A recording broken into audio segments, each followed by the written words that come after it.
Здравствуйте, уважаемые молодые ученые, уважаемые коллеги. Сегодня мы продолжим с вами тему и подробнее остановимся на роли неправительственных организаций в лечении наркозависимых граждан в Кыргызской Республике. В ситуации распространения наркомании и ВИЧ-инфекции одним из эффективных элементов содержания эпидемии выступает взаимодействие государства и неправительственных организаций. Огромную роль в противодействии распространению эпидемии в Кыргызстане сыграли именно неправительственные организации. Зачастую они были первыми, кто говорил о необходимости введения профилактических программ. Стремительное распространение эпидемии ВИЧ-СПИДа в Кыргызстане с конца 92-х-3-х годах способствовало появлению множества неправительственных организаций на местном и республиканском уровнях. В Кыргызстане сегодня очень много неправительственных организаций. Как вы видите, самыми популярными являются Социум, Ранар, Просвет, Подруга, Астерия и ЭФЮ. С своей стороны СПИД-фонд Восток-Запад оказывает огромную помощь в развитии этих неправительственных организаций. Согласно Координационному совету по общественному здравоохранению при правительстве Кыргызской Республики, в Кыргызстане работает около 70 неправительственных организаций, которые вовлечены в борьбу против ВИЧ, СПИДа, наркомании, туберкулеза и малярии. Роль неправительственных организаций в профилактике наркомании огромна. Если подробно рассказать, то они учитывают потребности и особенности населения и отдельных групп. Они вовлекают представителей целевых групп в профилактическую работу. Они через НПО лица получают доступ к труднодоступным группам населения. Они апробируют современные технологии и методы профилактики распространения ВИЧ-СПИДа к условиям Кыргызстана. Они привлекают дополнительных ресурсов, что позволяет создавать более эффективные профилактические меры. В зависимости от НПО, где они находятся, чем они занимаются, они выполняют очень много видов работ. Можно отметить также и следующие виды работы, которые они делают. Они предоставляют информацию о существующих в регионах или в республике медицинских организациях и неправительственных организациях, которые оказывают профилактическую помощь и социальную поддержку лицам, употребляющим инъекционные наркотики. Они осуществляют поиск и устанавливают контакт с труднодоступными лицами, употребляющими инъекционные наркотики. Они предоставляют на понятном языке населению информацию о тестировании, о доступности услуг, о программах снижения вреда. Они предоставляют стерильные шприцы, иглы, презервативы, спиртовые салфетки и информационно-образовательные материалы. Также они привлекают ключевую группу населения, направляют в пункты доверия, программу, поддерживающие заместительной терапии и дружественные кабинеты для обследования и получения других услуг и перенаправлений. Также идет активная мотивационная работа к прекращению употребления наркотиков, направляя лиц, употребляющих инъекционные наркотики, в наркологические диспансеры для получения соответствующего лечения и реабилитации. Вообще партнерство между госструктурой и неправительственными организациями носят благожелательный, доброжелательный характер. Они взаимодополняют работу друг друга, взаимопомогают, можно так сказать. Государство определяет условия для развития гражданского общества, обеспечивая законодательство, формы общественного участия в принятии решений.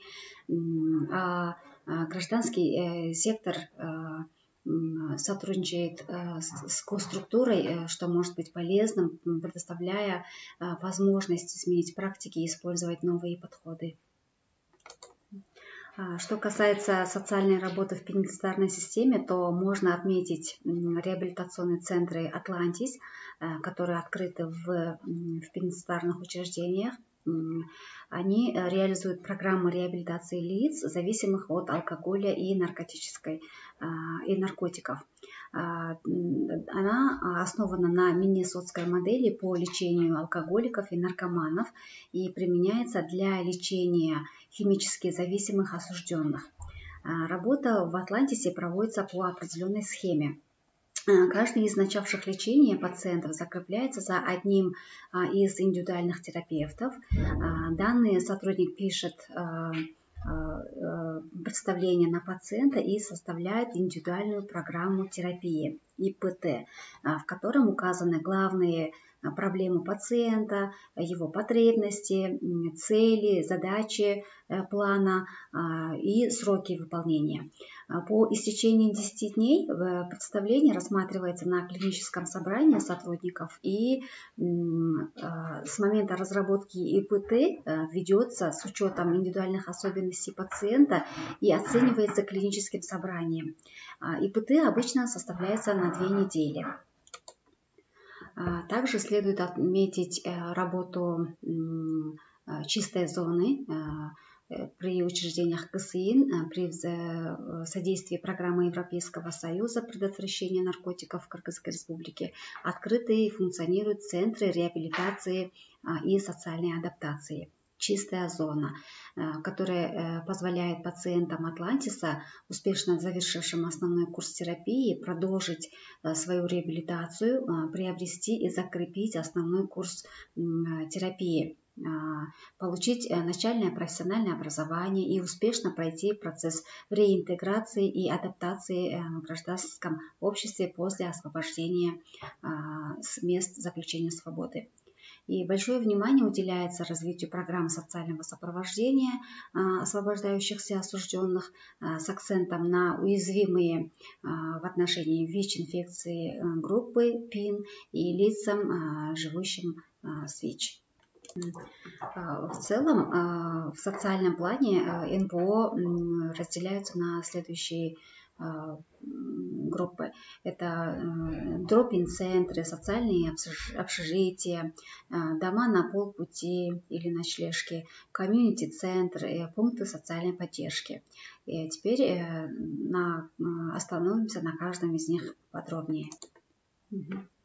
Например, дроп-ин-центры – это центры, пункты, где реализуется комплекс низкопороговых услуг, ориентированных на потребителей наркотиков. Например, можно отметить деятельность таких фондов, которые очень эффективно оказывают услуги в дроп-ин-центрах. Это общественное объединение «Аман Плюс», Ахдейр, город Соколок, Соколокский район, общественный фонд «Плюс-центр» в городе Аше. Также, например, социальное общежитие. Это обеспечение клиентам местом проживания. При поддержке ИФЮ работало очень много неправительственных организаций, в которых очень эффективно оказывались услуги социального общежития. Это Социум, Астерия, Матрица, Мусада в городе Аше. Например, в Астерии предоставляется общежитие для женщин, где услуги предоставляются по принципу равный равному. Так, они там получают помощь социального, психологического, юридического, медицинского характера. И фонд является уникальным местом, где женщина может сразу получить несколько видов пакет услуг. Это временное жилье, может быть, продукты питания, медикаменты, гигиенические средства или услуги, юридическое сопровождение, а также социальное перенаправление и доступ к группам самопомощи. Например, Астерия предоставила услуги 94 женщинам, которые находились в трудной жизненной ситуации в течение последних 3 лет. Например, дома на полпути. Это обеспечение клиентов возможностью пройти курс адаптационной терапии. Они реализуют мероприятия, направленные на реинтеграцию клиентов в обществе. Можно отметить деятельность таких центров, которые предоставляют услуги дома на полпути. Это общественный фонд «Плюс-центр», город Ош. Он существует с 2008 года и работает с людьми, вышедшими из мест заключения и употребляющими наркотики и живущими с ВИЧ. При этих организациях предоставляются социальные услуги, такие как консультирование, перенаправление, сопровождение. В фонде есть услуги временного пребывания с питанием и бытовыми услугами. Сотрудники помогают с вопросами трудоустройства, все услуги бесплатные. Но в целом программы НПО, как правило, низкопороговые, то есть доступны всем желающим, хотя, конечно, есть определенные требования и правила в зависимости от формата работы и деятельности этого НПО. Но, однако, в последнее время из-за сокращения финансирования некоторые НПО стали закрываться. В целом можно отметить такие виды услуг, можно разделить на бытовые услуги, информационные услуги и консультационные услуги. На сегодня можно отметить деятельность таких неправительственных организаций, которые проводят активно свою работу в разных направлениях. Это РАНАР, Мутаназив, Матрица, Социум, Аман Плюс, Ахдейр, Плюс-центр. И значительную помощь этим неправительственным организациям оказывает СПИД-фонд «Восток-Запад». В этих неправительственных организациях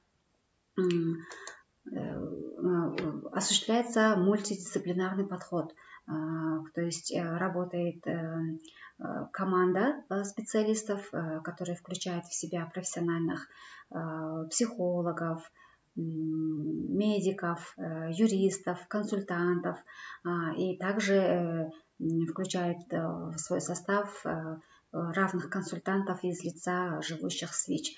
И этот подход обеспечивает постоянный доступ к ключевым группам населения.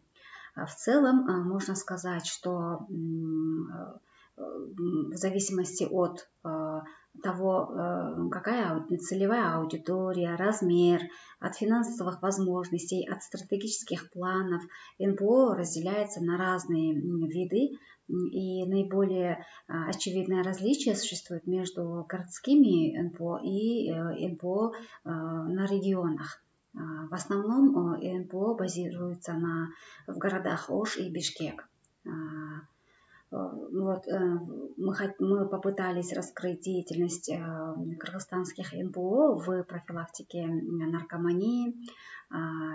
Если еще какие-то моменты будут важны, мы будем давать знать вам об этом. Спасибо за внимание.